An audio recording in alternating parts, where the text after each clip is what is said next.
दो भाई एक मेले में जाते हैं। मेले में जाने के लिए उनके पिता उन्हें 5-5 रुपये देते हैं। छोटा भाई 5 रुपये का एक खिलौना खरीद लेता है और बड़ा भाई उस 5 रुपये से उस खिलौने को बनाने का सामान लेता है और 2 दिन वो खिलौना बनाने के बाद तीसरे दिन उसे 5 रुपये में बेच देता है, जिससे उसे 2 रुपये का मुनाफा होता है। दोनों भाई है तो एक बाप की ही संतान, लेकिन दोनों में फर्क क्या है? एक बेटा जिसे रुपये दिए गए वो उस रुपये से खिलौना खरीद लेता है, मतलब सारे पैसे खत्म कर देता है, और दूसरा बेटा खिलौना ना खरीद के खिलौने बनाने का सामान खरीदता है ताकि वो खिलौना बना सके, अपने दिमाग और अपनी समझ का सही इस्तेमाल करके ज्यादा पैसा कमा सके। तो इन दोनों भाइयों को देखकर आपको क्या लगता है कि भविष्य में इनमें से ज्यादा कामयाब कौन सा होगा?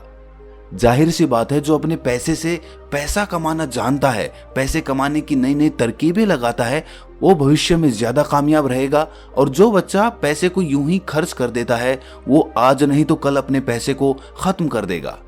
यही बात आपको हिंदुस्तान के सबसे बड़े बिजनेसमैनों में से एक अनिल अंबानी और मुकेश अंबानी के बीच देखने को मिलती है।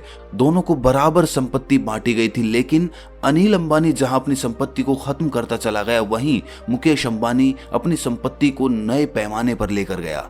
इसीलिए जिंदगी में पैसे कमाने के लिए सिर्फ कड़ी मेहनत काम नहीं आती। कड़ी मेहनत तो एक मजदूर भी करता है, लेकिन वो कमाता कितना है? ज्यादा पैसा कमाने के लिए हमें पैसे की फितरत को समझना होगा, धन की फितरत को समझना होगा, ताकि आपका पैसा ही आपके लिए और ज्यादा पैसे कमा कर दें। अगर आप एक बार पैसे की फितरत समझ लेते हैं तो आप अपने बचे कुचे पैसे से ही ज्यादा पैसा कमा सकते हैं, वो भी कम मेहनत करके, अपने दिमाग का इस्तेमाल करके, अपनी समझ का इस्तेमाल करके। आज की जो बोध कहानी मैं आपको सुनाने वाला हूं, उसमें आपको कुछ ऐसे तरीके पता चलेंगे जिसको यूज करके एक साधारण इंसान, एक साधारण आमदनी वाला इंसान भी अच्छे पैसे कमा सकता है। इससे पहले कि आप इस कहानी में खो जाएं, इस चैनल को सब्सक्राइब जरूर कर लें। तो चलिए कहानी शुरू करते हैं। एक नगर में चंगेरी लाल नाम का एक बहुत ही धनवान सेठ रहता था। बहुत सी संपत्ति उसे अपने पिता से विरासत में मिली थी और कुछ संपत्ति उसने अपनी सोच और समझ से अर्जित कर ली थी। उस सेठ के 2 बेटे थे। जहां उसका बड़ा बेटा बहुत ही होनहार था, वहीं छोटा बेटा उसके व्यापार में उसकी कुछ भी मदद नहीं करता था। वो अपनी दुनिया में ही मस्त रहता था। उसे नई नई चीजें सीखने का बहुत शौक था। कभी वो संगीत सीखने लगता तो कभी कोई दूसरी कला सीखने लगता। वहीं उस सेठ का बड़ा बेटा व्यापार का लेन देन देखता था। सेठ को हमेशा लगता था कि मेरा छोटा बेटा मेरी संपत्ति को नष्ट कर देगा, क्योंकि वो तो बेफिजूल की चीजें सीखता रहता है। वो अपने बड़े भाई से कुछ सीख क्यों नहीं लेता? ये बात उसके मन को बहुत आघात पहुंचाती थी कि मेरा छोटा बेटा अपने जीवन में क्या करेगा, कैसे वो अपने जीवन में उन्नति करेगा और कैसे ऊंचाइयां हासिल करेगा।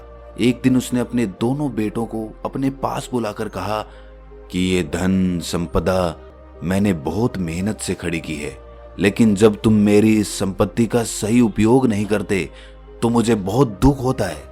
तुम अपने बाप की हालत क्यों नहीं समझते हो? अपने बड़े बेटे की तरफ इशारा करते हुए उसने अपने छोटे बेटे से कहा कि तुम अपने बड़े भाई से कुछ सीख क्यों नहीं लेते? जरा देखो अपने बड़े भाई को, व्यापार को उसने कितना फैला दिया है, और एक तुम हो व्यर्थ की चीजें सीखते रहते हो। संगीत सीखना है, अरे क्या करोगे संगीत सीखकर? तुम्हें भांड बनना है? मेरे व्यापार में मेरा हाथ क्यों नहीं बटाते? नई चीजें क्यों नहीं सीखते? जीवन में धन अर्जित करने के बारे में ख्याल क्यों नहीं करते? ये सुनकर उसके छोटे बेटे ने कहा कि पिताजी, आपने अपने जीवन में इतना धन कमाया, इतनी संपत्ति इकट्ठी की, लेकिन आपके जीवन में कुछ मजा, कुछ आनंद, कुछ उत्साह, कुछ जोश, कुछ है ऐसा? आप सिर्फ धन कमाते हो और धन कमाने के पीछे व्यर्थ की चिंताएं करते रहते हो, जबकि आपके पास इतना सारा धन पहले से मौजूद है। मुझे संगीत सीखने में ही आनंद मिलता है, मेरी धन के प्रति कोई रुचि नहीं है। धन हमारे पास इतना ज्यादा है तो मेरी धन के प्रति रुचि क्यों होगी? आप खुद सोचिए। ये सुनकर वो सेठ तिलमिला उठा। वो अपने बेटे की तरफ उंगली करते हुए बोला कि तुम्हें लगता है कि ये संपत्ति, ये धन सब व्यर्थ है? मैंने अपनी जिंदगी में यूं ही मेहनत की। क्या तुम्हें लगता है कि धन कमाना इतना आसान है? मैं आज से तुम दोनों भाइयों को 1 साल का वक्त देता हूं। 1 साल में तुम में से जो ज्यादा पैसा कमाएगा, मैं अपनी सारी संपत्ति उसी के नाम करूंगा। याद रखना, मैं अपनी कमाई हुई संपत्ति को यूं ही बर्बाद करने के लिए तुम्हारे हाथों में नहीं दे सकता। अगर 1 साल के अंदर तुमने साबित नहीं किया तो मैं ये सारी संपत्ति तुम्हारे बड़े भाई को दे दूंगा। ये सुनकर उनके छोटे बेटे को बहुत ही दुख हुआ। उसे लगा कि पिताजी के पास इतनी संपत्ति है, लेकिन फिर भी पता नहीं पिताजी संपत्ति को ही क्यों इतना महत्व देते हैं। लेकिन उन्होंने अपने पिता की खुशी के लिए उनकी शर्त मंजूर कर ली। 1 साल का वक्त शुरू हो चुका था। सेठ का बड़ा बेटा तो पहले ही अपना व्यापार जमा कर बैठा हुआ था, तो उसे तो कोई समस्या नहीं थी, वो तो अपना धन कमा रहा था। लेकिन छोटा बेटा अब भी संगीत के पीछे ही लगा हुआ था। उसे कोई चिंता नहीं थी कि मैं 1 साल में कितना धन कमाता हूँ या कितना धन नहीं कमा पाता। वो तो बस अपना संगीत सीखने में मग्न रहता था। धीरे धीरे समय के साथ बड़े भाई को लगने लगा कि सारी संपत्ति मेरे ही हिस्से में आने वाली है, इसीलिए वो निश्चिंत होकर अपना व्यापार कर रहा था। और वहीं सेठ का छोटा बेटा अब भी इन चीजों से एकदम बेखबर था। उसे कोई चिंता नहीं थी कि उसके हिस्से में कितनी जायदाद आती है। लेकिन जैसे जैसे समय बीतने लगा और 1 साल का वक्त नजदीक आ पहुंचा, तभी एक चमत्कार हुआ। किसी ने नहीं सोचा था कि ऐसा हो सकता है। यहाँ तक कि सेठ के छोटे बेटे ने भी ये नहीं सोचा था कि उसकी किस्मत ऐसे अकस्मात तरीके से अचानक बदल जाएगी। एक दिन जब वो अपने संगीत का रियाज कर रहा था, तो उसी प्रदेश के सम्राट वहां पर घोड़े से गुजर रहे थे।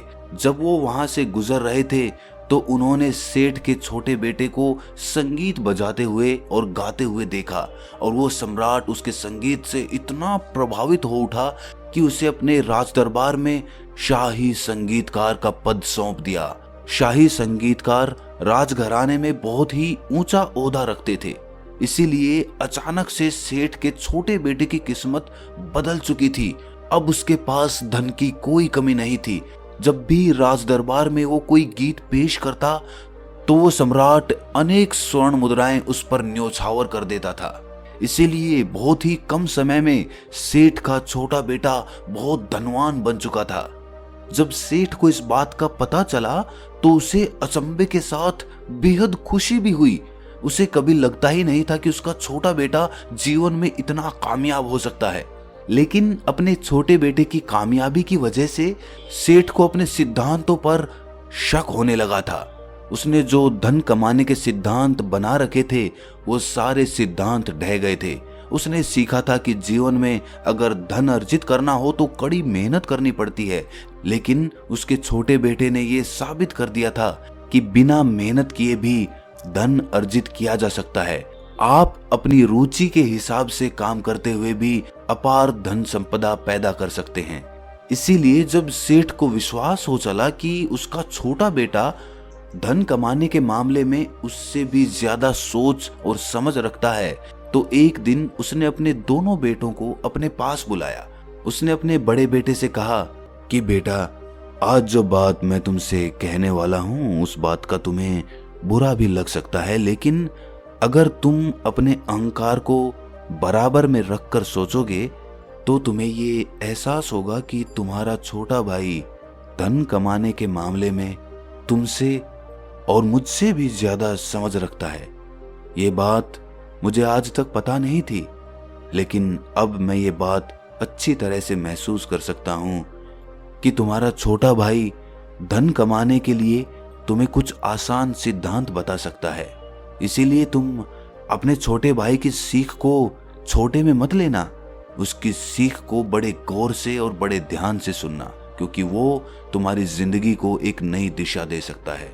इसके बाद उसने अपने छोटे बेटे को संबोधित करते हुए कहा कि बेटा, मुझे तो हमेशा से यही सिखाया गया है कि जब तुम ज्यादा मेहनत करोगे तो ही तुम ज्यादा धन कमा पाओगे, लेकिन तुमने इस बात को गलत साबित कर दिया। तुम बताओ, तुम्हारे हिसाब से एक इंसान जल्दी पैसा कैसे कमा सकता है? ये सुनकर उसके छोटे बेटे ने कहना शुरू किया कि पिताजी, मैंने जीवन भर धन के बारे में सोचा ही नहीं। मुझे धन कमाने के कोई तरीके नहीं पता है, या कह सकते हैं कि किस्मत से मुझे ये काम मिल गया जिससे कि मैंने इतना सारा धन कमा लिया। पर अगर आप सच में जानना चाहते हैं कि मेरी धन के मामले में क्या सोच है, क्या समझ है, तो मैं आपको एक बात बताना चाहता हूं। मैंने हमेशा सिर्फ अपनी कला को सीखने पर ध्यान दिया। मुझे संगीत सीखने में मजा आता था। मुझे कभी पता नहीं था कि मैं इतना बड़ा संगीतकार भी बन सकता हूं।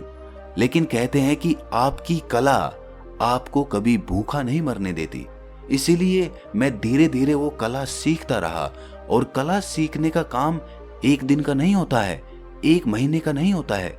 उसके लिए धीरे धीरे समय देना पड़ता है और समय के साथ साथ आपकी कला जवान होती जाती है। इसीलिए इंसान को हमेशा धन कमाने से पहले कोई कला अर्जित करनी चाहिए, कोई कला बनानी चाहिए। कला कोई भी हो सकती है, अभिनय, संगीत, कोई खेल या नाना प्रकार की कलाएं। अक्सर इंसान कला सीखने पर ध्यान नहीं देता। वो शुरुआत से ही समाज के दबाव में, अपने घर वालों के दबाव में अपना पूरा ध्यान धन पर ही केंद्रित कर देता है, जिसकी वजह से शुरुआत में हो सकता है वो थोड़ा धन कमा ले, लेकिन लंबे समय के लिए वो ज्यादा धन नहीं कमा पाएगा, क्योंकि उसने कभी भी कोई कला सीखने पर ध्यान ही नहीं दिया। पिताजी, इससे एक और बात निकल के सामने आती है कि कभी भी धन कमाने के लिए कोई शॉर्टकट नहीं अपनाना चाहिए। शॉर्टकट या सट्टाबाजारी आपको एक बार पैसा दिला सकती है, लेकिन अगर आपको निरंतर पैसा कमाना है तो शॉर्टकट आपकी इसमें मदद नहीं कर सकता, क्योंकि किस्मत आपकी एक बार साथ दे सकती है, 2 बार दे सकती है, लेकिन हर बार आपकी किस्मत आपका साथ दे ये जरूरी नहीं है। इसीलिए ना ही शॉर्टकट अपनाओ और ना ही अपनी किस्मत के भरोसे बैठो। हमेशा इंसान को नजदीक के फायदे की बजाय दूर के नुकसान के बारे में सोचना चाहिए। कई बार हम ऐसे फैसले ले लेते हैं जो वर्तमान में तो हमें फायदा पहुंचाते हैं, लेकिन लंबे समय में वो हमें बहुत ज्यादा नुकसान भी पहुंचा देते हैं। इसके बाद उसने कहा कि पिताजी, कभी भी पैसे को बांध कर नहीं रखना चाहिए। अक्सर लोग धन जोड़कर उसे अपने पास रख लेते हैं। उन्हें लगता है कि मेरे पास धन जोड़ा रहेगा तो जरूरत में वो मेरे काम आएगा। लेकिन धन की प्रवृत्ति ऐसी है कि उसे खर्च होना ही होना है। आप उसे कितनी भी तिजोरी में रख लो, कितना भी उसे संभाल कर रख लो, लेकिन कभी ना कभी वो धन तो खत्म हो ही जाएगा।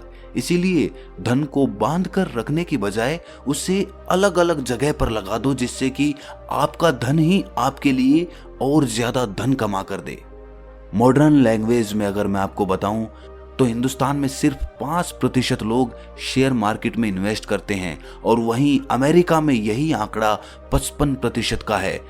जरा देखिए कि हम अपने धन को सुरक्षित रखने के लिए उसको बांध कर रख देते हैं, उसको बैंक में डाल देते हैं, उसको अपनी तिजोरी में रख देते हैं, लेकिन उसी पैसे को दूसरी जगह पर लगाकर और ज्यादा पैसा कमाने के बारे में हम सोचते ही नहीं हैं, क्योंकि हमें लगता है कि वहां पर हमारा धन खर्च हो जाएगा। अरे धन को खर्च तो वैसे भी होना है।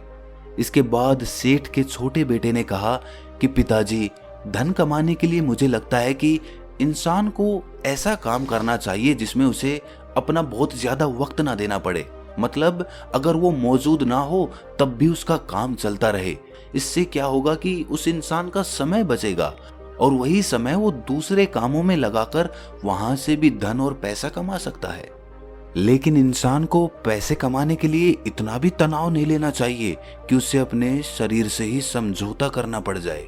अक्सर हम अपने आसपास ऐसे बहुत सारे लोगों को देखते हैं जिन्होंने जीवन में बहुत सारा धन कमाया, लेकिन उनका स्वास्थ्य, उनका शरीर उनका साथ ही नहीं दे रहा।